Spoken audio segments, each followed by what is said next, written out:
His parents wanted him to admit to a crime he didn't do only to save their favorite golden child. Their favoritism and lies caused them to lose everything.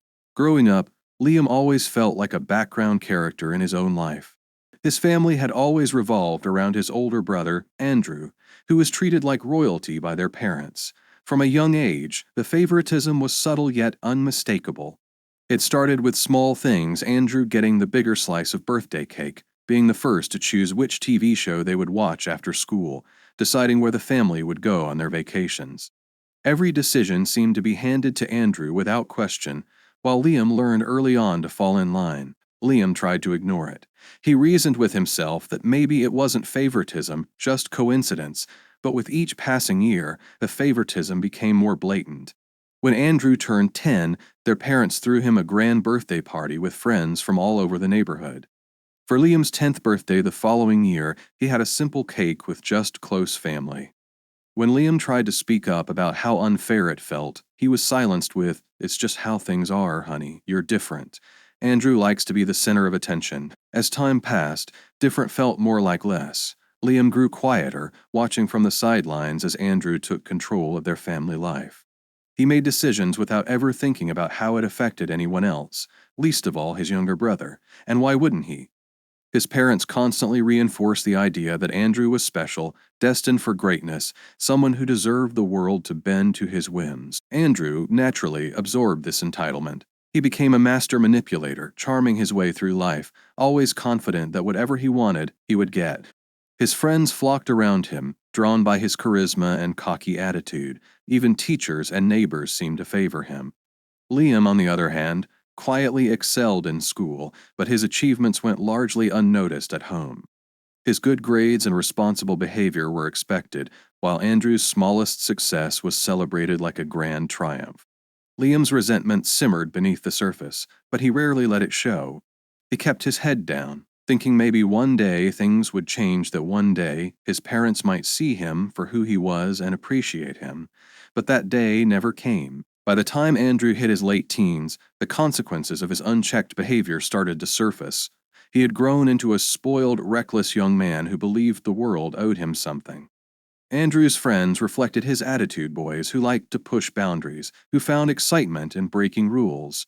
They started small, sneaking out at night, throwing parties when their parents weren't home, driving too fast around the neighborhood. But as Andrew turned 18, things took a darker turn. The thrill of joyrides and bending the rules no longer satisfied him. It wasn't enough to simply get away with things. He wanted to prove he could do anything without facing consequences, and that's when the car thefts started.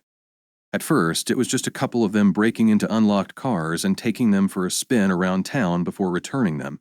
No one got hurt, and no one seemed to care, but soon enough, Andrew and his friends upped the stakes. One night, they decided to steal a car for real, planning to take it out of town and leave it somewhere far from home. It was all about the thrill of doing something big, something that could make them feel invincible. Andrew's arrogance had grown to the point where he thought nothing could touch him, but this time, they weren't so lucky. The owner of the car, a neighbor named Mr. Harrison, spotted them just as they were about to drive off. Though they managed to flee, leaving the car behind, Mr. Harrison had seen enough to recognize Andrew. The smug look on Andrew's face as they sped away quickly vanished when he realized who had caught him.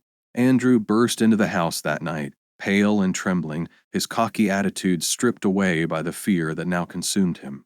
For the first time in his life, he was genuinely terrified. He could see his future unraveling before him, the prospect of being arrested, charged, and tried as an adult. Everything his parents had shielded him from was crashing down on him all at once. Liam, who had been in his room, heard the frantic whispers downstairs. At first, he didn't think much of it. Andrew was always getting into some kind of trouble, and their parents always swept it under the rug. But the raised voices caught his attention, and he crept down the stairs, watching from the hallway as Andrew confessed everything to their parents. "He saw me, Mom," Andrew stammered. "Mr. Harrison saw me. He knows it was me." His mother's face drained of color, her hands flying to her mouth in horror. His father clenched his jaw, pacing the living room with tension radiating off him in waves. For once, they weren't angry at Andrew, they were afraid for him. Liam could see it in their faces, the realization that Andrew's actions had finally caught up with him, and that they might lose their golden boy to something they couldn't fix with money or charm. After a long, tense silence, his father spoke. "We can't let this ruin you, Andrew. You have too much ahead of you." His mother nodded, her eyes wide with worry. "There has to be another way. We can't let you go to jail." And that's when they turned to Liam. "Liam," his father called out, noticing him standing in the hallway. "Come here." Liam's stomach twisted as he stepped into the living room. He had a sinking feeling that whatever they were about to ask him wasn't going to be good. His parents exchanged a look, a silent agreement passing between them before his father spoke again. "Your brother made a mistake," he said, his voice low and serious. "But he can't take the fall for this. He's 18 now and he'll be tried as an adult. You know what that means, don't you?" Liam's throat tightened. Yeah, his father's eyes bore into him, trying to convey some twisted sense of logic. "But you're still a minor. If you take the blame for this, it won't be so bad. They'll see it as a teenage mistake, and you'll get off with probation or community service. Nothing permanent." Liam's heart pounded in his chest. He could hardly believe what he was hearing. "You want me to lie? To take the blame for something I didn't do?" "It's for the good of the family," his mother said, her voice soft and pleading. "We know it's asking a lot, but your brother has so much to lose. You're stronger than him, Liam. You can handle this." Liam stood there, frozen, as the weight of their words sank in. They didn't care about what this would mean for him, his future, his life. All that mattered was Andrew, their perfect son, the one who could do no wrong. They were willing to sacrifice Liam's future to protect Andrew from the consequences of his actions. "You'll be fine, Liam," his father added. "This will pass.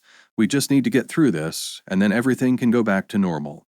But Liam knew better. Nothing about this would be normal. If he took the blame, it would stay on his record forever. Colleges would see it. Future employers would see it. It would follow him for the rest of his life. And all because his brother couldn't face the consequences of his own actions. "I can't do this," Liam whispered, shaking his head. But his parents wouldn't relent. They kept pushing, trying to guilt him into agreeing, telling him it was the only way to save the family. They even tried to make him feel responsible for Andrew's future, as if it was his job to protect his older brother, the same brother who had spent years making his life miserable. Torn between loyalty to his family and the deep-seated resentment that had been building for years, Liam felt trapped. He didn't want to betray his parents, but how could they ask him to do this?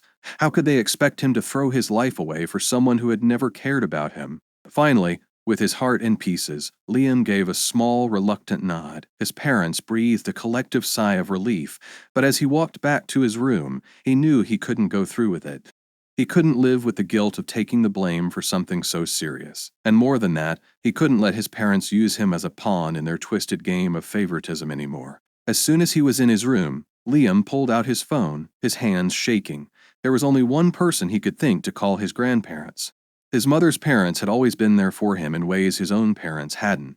They lived a few towns over and weren't around often, but when they were, Liam felt like he mattered. He dialed his grandmother's number, praying she would pick up. After a few rings, her familiar voice came through the line.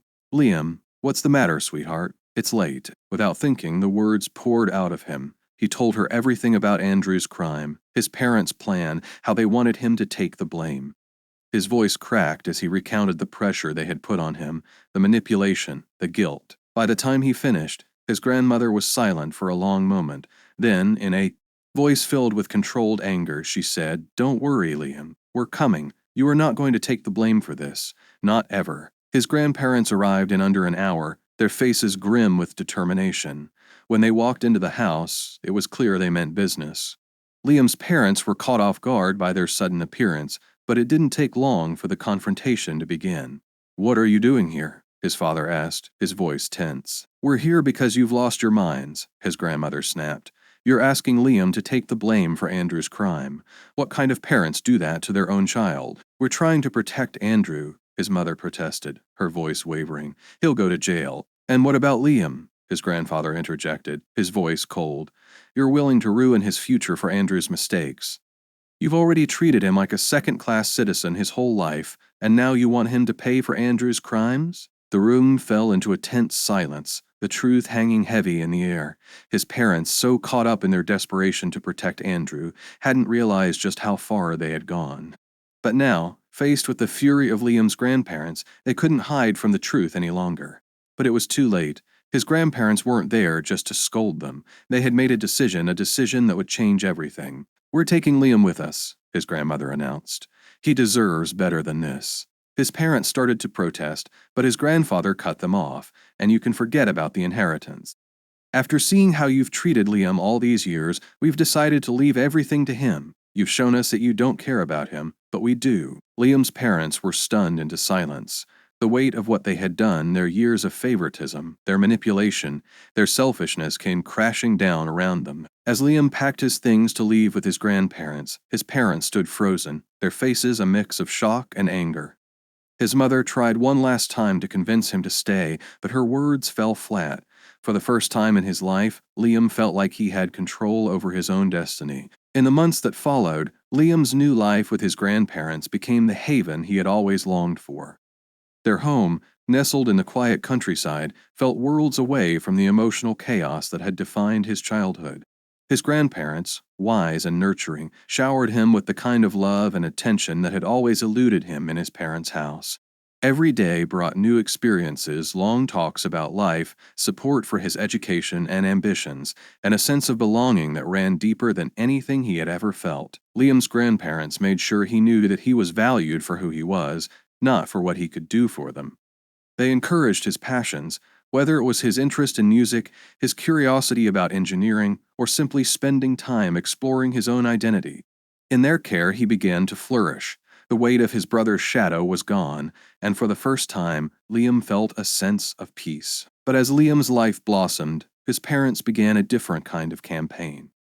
After the initial shock of losing both their son and their inheritance, they began sending him messages, calling him frequently, weaving their words with a thread of guilt. Their apologies were half-hearted at best, but their requests were clear. They wanted him to come home, to return to the family and make things right. Their narrative was simple. If he could only convince his grandparents to change their will, everything would go back to the way it was. They promised to love him again, to treat him with the care they had denied him for so long, but all of it was conditional. "If you could just talk to your grandparents," his mother would say, her voice filled with a practiced softness. "We didn't mean for things to go this far. You know how much we love you. We were just caught up in the moment with Andrew. We'd take you back, treat you the way you deserve, but we're in a really tough spot now. You understand, don't you?" His father's messages were more direct, tinged with frustration and disappointment that Liam wasn't falling in line. "Liam, you're old enough to understand how family works. We're your parents. We made mistakes, sure, but Andrew's in a bad place, and we need help. If you could just speak to your grandparents and get them to reverse their decision, everything would go back to normal. You owe us that much after everything we've done for you." Liam's heart ached each time he read or heard their words. He had wanted their love for so long, but now it felt like something tainted, something they were offering only because of the money they had lost. Their promises were empty, built on the condition that he could somehow convince his grandparents to give them the fortune they had lost through their own actions. His parents didn't truly miss him. They missed the lifestyle they had taken for granted. And no matter how hard they tried to manipulate him, Liam could see it for what it was: another attempt to control him, to use him. When Liam confided in his grandparents about the guilt trips and emotional manipulation, they were deeply troubled.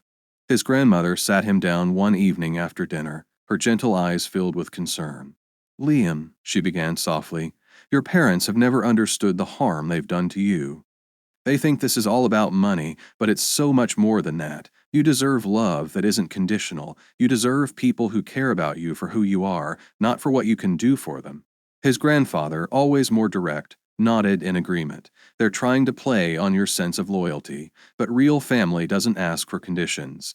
They don't say, 'We'll love you if.' Your parents still don't see what they did wrong, Liam. They aren't genuinely sorry. They just want the money back, and you shouldn't have to carry that burden." The weight of their words settled over him like a heavy, unavoidable truth.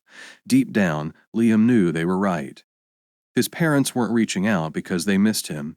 They were using him, again, just as they had always used him to benefit Andrew. There was no real apology, no sincere effort to make things right between them. Their promises of love came with strings attached, and Liam wasn't sure he could ever untangle those strings without losing himself in the process. His grandmother took his hand, her grip warm and reassuring. We think it's time to consider cutting ties with them. I know it's hard, believe me, I do. But they're never going to change as long as they think they can keep manipulating you. You deserve peace, Liam. You deserve to live your life without them pulling you back into their games. Liam looked between his grandparents, his chest tightening at the thought of truly severing ties with his parents. It felt like a betrayal, but at the same time, it felt like the only way to protect himself from the toxic cycle of manipulation and disappointment that had defined his relationship with them for so long. The decision wasn't easy. For weeks, Liam wrestled with his emotions, feeling torn between the deep, primal need for his parents' love and the growing realization that they would never offer him that love unconditionally. Every text message, every voicemail from them chipped away at his resolve, but the more they pushed, the clearer it became that their apologies were hollow. One afternoon, after receiving yet another message from his mother, filled with promises of making things right if only he could talk some sense into his grandparents, Liam felt something inside him break. He realized that no matter what he did, his parents would never see him for who he was. To them, he would always be a means to an end, a tool they could use to fix their own mistakes. With a heavy heart, he blocked their numbers and stopped responding to their messages. The silence that followed felt like a relief, but also a deep, aching loss. Cutting off contact with his parents felt like losing something essential, but in that loss, Liam found space to heal. He finally began to grieve the relationship he had never had with them, the unconditional love that he had always craved but would never receive. As time passed, Liam grew stronger. He realized that his parents' love had always been conditional, tied to his usefulness in their lives. They had never seen him as his own person, only as someone who could either help Andrew or fix the messes they created. It was a painful truth, but in accepting it, Liam found a sense of freedom. He no longer felt the need to earn their approval, to fight for the love they withheld. His grandparents remained his pillars of strength, offering him the stability and care that he had never known before. With them, Liam felt whole. He pursued his passions, graduated with honors, and built a life for himself that was free from the toxic influence of his parents. He knew, deep down, that their love wasn't something he needed to chase anymore. He had found love, true, unconditional love, in the people who had always seen him for who he truly was. Years later, when his grandparents eventually passed, leaving him the inheritance his parents had once coveted, Liam felt at peace. The money didn't matter as much as the lesson he had learned, that real family, real love, isn't conditional. It doesn't come with strings attached, with hidden agendas or the expectation of repayment. It just is. And as Liam stood at his grandparents' graves, he knew that cutting ties with his parents had been the hardest, but the right choice. He had built a life free from their manipulation, surrounded by people who loved him, not for what he could give, but simply for who he was.